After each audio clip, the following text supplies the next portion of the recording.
The biggest change to Halo in the franchise's near 25-year history. Halo swapping to the Unreal Engine and leaving Bungie's old Blam engine after almost a quarter of a century. It is the most substantial news the franchise has had in recent times, and with the change has raised numerous questions on what Halo might look and feel like on the different game engine. Project Contingency, a fan-made Halo game, is on the Unreal Engine and is the closest we are going to get until an official new Halo. Now, I recently thought this project was finished, but I loaded up the website as I was curious, and it recently had a blog post, and I'm like, hold on a minute, they're still working on this? So I downloaded the game, got some people from my Discord, we loaded it up, and it was a lot of fun. We even had a few of the developers join, give their thoughts, and play some games with us. With that said, we have a lot to talk about. Unreal Engine Halo, in my eyes, will be beautiful looking. The new project Halo Studios / 343 is working on could be the prettiest Halo has ever looked. As the developers over there said, Halo used to be first in class in terms of visuals, almost being a showcase of the technical prowess of pushing the limits of what is possible at the time. That is something the Halo developers want to get back to with their first set of new games on the new engine. Project Contingency, even though it's on Unreal Engine 4, not 5, looks very pretty. The project is still in an alpha state, so just keep that in mind, but what has been done looks fantastic. Warlock is eerily similar to the Halo 2 anniversary version. Valhalla, which is called Asgard on this game, has very strong greens, and I really like how that looks. And then we have Guardian, which is an icy outpost, which in my eyes is the best map on the build. In the menus themselves, and because they are Halo fans, it makes sense they have this, full customization. So armor pieces, helmets, and chest pieces. They have full color selecting, so you get a color wheel to customize your armor. It has a working progression system based on your performance in game. And the menu system itself, it's 10 out of 10. It offers LAN support, local split screen on PC up to 4 players. It loads very quickly, and honestly, it's one of the best menus I've seen in a Halo game. It's all very intuitive, despite it being work in progress. Even the game modes that are going to be supported, and I'll load up the little screen here, it offers everything a Halo player could ever want. Yes, they're in varying levels of completion due to it being an alpha, but it always makes me think, wow, these guys are a small team doing this for fun because of their love of Halo. I really want the new Unreal Halo game to have all of these features at launch too. That is something, by the way, I've seen a lot of you guys say as well. A finished Halo game at launch with all of the features you could ever ask for. Speaking of the menus on Unreal Engine, it's funny because Halo actually has used the Unreal Engine with one of their games, the Halo MCC. The Master Chief Collection uses Unreal Engine for all of the menu systems. So all of the customizing, all of the unlockables, the battle passes, you name it, all of the menus is done in Unreal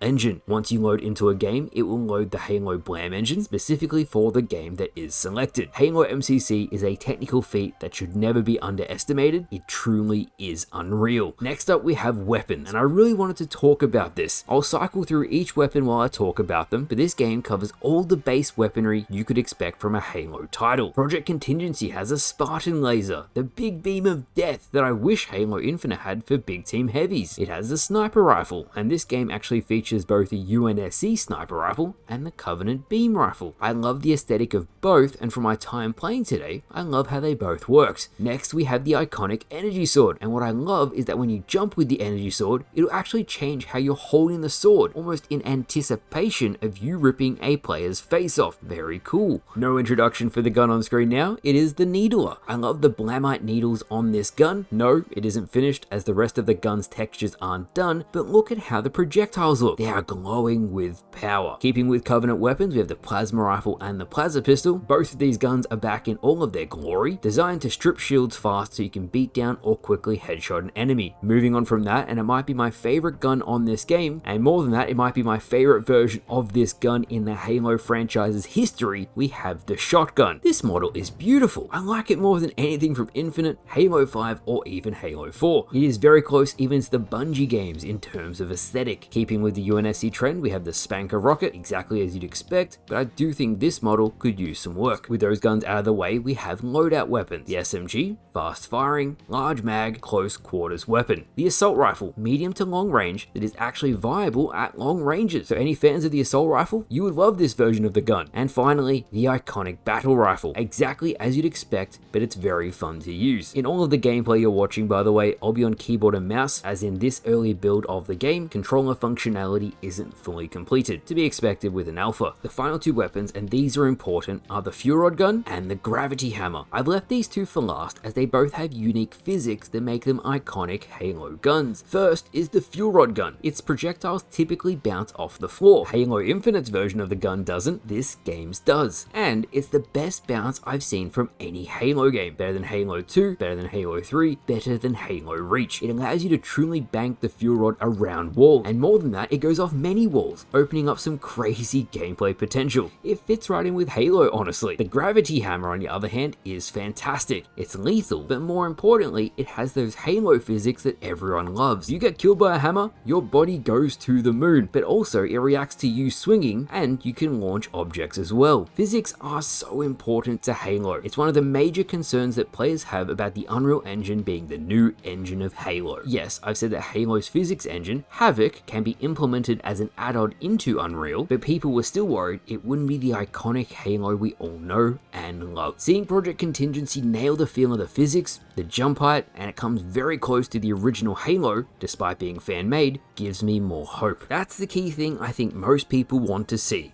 That iconic Halo feel. Yes, the physics, but also gameplay. I don't think anyone cares which engine is used as long as Halo Studios can get it right. Something that is going to be critically important for the franchise's longevity. In saying that, I actually caught the Project Contingency developers off guard today. They didn't think anyone would organize a play session on their game, but it was a welcome surprise. Since this is a fan-made project and real-life work takes precedence, it is a lot of work to juggle that and working on a game, especially one of this scale. In saying that, from my discussions with the developers, they are committed to working towards the 1.0 release of the game. Project Contingency is something that I think the Halo community would really love. The full release would include new maps, game modes, big team, 4v4 arena, infection, and more, but more importantly, would serve as a proof of concept for Halo on the Unreal Engine. Even in its alpha state today, we ran games and it was fun. Definitely a different experience for me playing keyboard and mouse. With my little bit of experience playing keyboard and mouse on MCC and Halo Infinite, it felt very similar to that, and that